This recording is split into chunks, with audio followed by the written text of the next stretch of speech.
Praise the Lord Jesus Christ. எனக்கு அன்பார்ந்த தேவ ஜனங்களே, தேவனின் சத்தங்கிற நிகழ்ச்சிக்கு நான் உங்களை வரவேற்கிறேன்.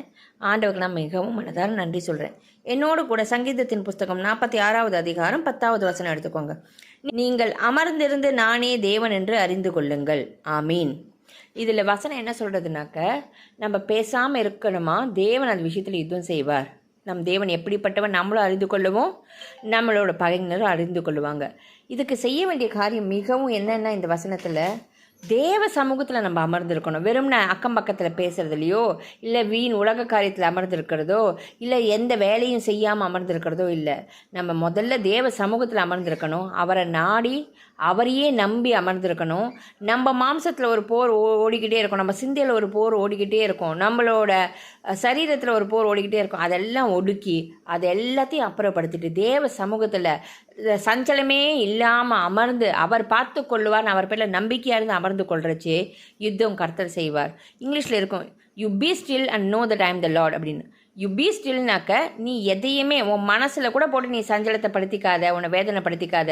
யுத்தம் கர்த்தர் செய்வார், ஜெயம் கர்த்தர் கொடுப்பார். இந்த யுத்தம் கர்த்தருடையது. நம்ம செய்ய வேண்டியது என்ன, முழங்கால முடக்கணும் தேவ சமூகத்தில், கரங்களை உயர்த்தி அந்த எந்த விஷயத்துக்காக நீங்கள் கலங்கிட்டு இருக்கீங்க, பயந்துட்டு இருக்கீங்களோ அந்த விஷயத்தை தேவன்கிட்ட சொல்லி தேவனுக்கு தெரியப்படுத்தி அதுக்காக நீங்கள் ஜெபிக்கரிச்சு அந்த விஷயத்தில் கர்த்தர் யுத்தம் செஞ்சு உங்களுக்கு ஜெயத்தை கொடுப்பார். அப்போ உங்களுக்கு தெரிய வரும், நீங்கள் ஆராதிக்கிற தேவன், நான் ஆராதிக்கிற தேவன் இன்னார் என்று நம்ம ஜனங்கள் எல்லாரும், ஏன் நம்ம பகைஞர் கூட கண்டு கொள்ளுவார், தேவன் உதவி செய்வார். ஸோ இன்றைக்கி நீங்கள் எந்த விஷயத்தில் நீங்கள் பயந்து போராடிட்டு இருக்கீங்களோ அந்த போராட்டத்தை எல்லாம் தேவ சமூகத்தில் வச்சுட்டு நீங்கள் செய்ய வேண்டியது, அவர் சமூகத்தில் போய் உட்காந்து யூ பி ஸ்டில்.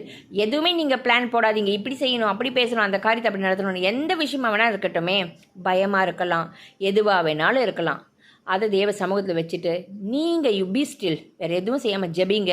மற்ற உங்களுக்கு இருக்கிற வேலைகளை, தினப்படி வேலைகளை நீங்கள் கவனிச்சுக்கிட்டே இருக்கிறச்சு நிச்சயமாக ஆண்டவர் உங்களுக்காக யுத்தம் செஞ்சு ஜெயத்தை கொடுப்பார். வாங்க நம்ம ஜெபிப்போம். எங்கள் அன்பின் பரலோக தகப்பனே, உண்மை துதிக்கிறோம், ஸ்தோத்தரிக்கிறோம்ப்பா.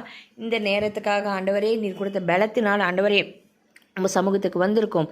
கேட்டுக்கொண்டிருக்க தேவ ஜனங்கள் ஆண்டவரே, எந்த விஷயத்தில் கலங்கி கொண்டு இருக்கிறாங்களோ, வேதனைப்பட்டு கொண்டு இருக்காங்க, இந்த காரியம் எப்படி முடியும், இதில் சக்ஸஸ் ஆகுமா, ஃபெயில் ஆகுமா, இல்லை எப்படி நான் முன்னேறுவேன், இந்த பழியை மேலேருந்து எப்படி போகும், இந்த நிந்தனை எப்படி நீங்கும்னு அந்த விஷயத்தை எல்லாம் ஆண்டவரே உங்கள் சமூகத்தில் வச்சுட்டு ஆண்டவரே அவர்கள் உங்கள் பாதத்தில் அமர்ந்து அவர்கள் ஜபிக்கும் போது ஆண்டவரே நீ சொல்லியிருக்கிற ஆண்டவரே, நீங்கள் அமர்ந்து இருந்து நானே தேவன் என்று அறிந்து கொள்ளுங்கள் என்று ஆண்டவரே அவர்கள் உமது பாதத்தில் அமர்ந்து இருக்க, எதையும் யோசிக்காமல், பயப்படாமல், கவலைப்படாமல், முறுமுறுக்காம, சந்தேகப்படாம, அவிஸ்வாசப்படாம உம்ம சமூகத்தில் உண்மை துதித்து உண்மை ஆராதித்து உண்மை பாதத்தில் அமர்ந்து இருக்கிறச்சே ஆண்டவரே, இவர்களுக்காக நீர் யுத்தம் செய்து ஜெயத்தை கொடுக்க போகிறதுக்காக நன்றி. அப்படிப்பட்ட தேவன் இன்னார் என்று ஆண்டவரை நாங்களும் அறிந்து கொள்ள, ஆண்டவரே பிள்ளைகளும் அறிந்து கொள்ள, தேவ ஜனங்கள் அறிந்து கொள்ள, அவர்களை ஆண்டவரை பகைக்கிற பகைஞர்கள் அறிந்து கொள்ளும்படி நீர் செய்ய போகிற மகா பெரிய காரியத்துக்காக உமக்கு நன்றி. இயேசுவின் நாமத்தினாலே ஜெபிக்கிறோம் பிதாவே. ஆமீன். ஆமீன். God bless you.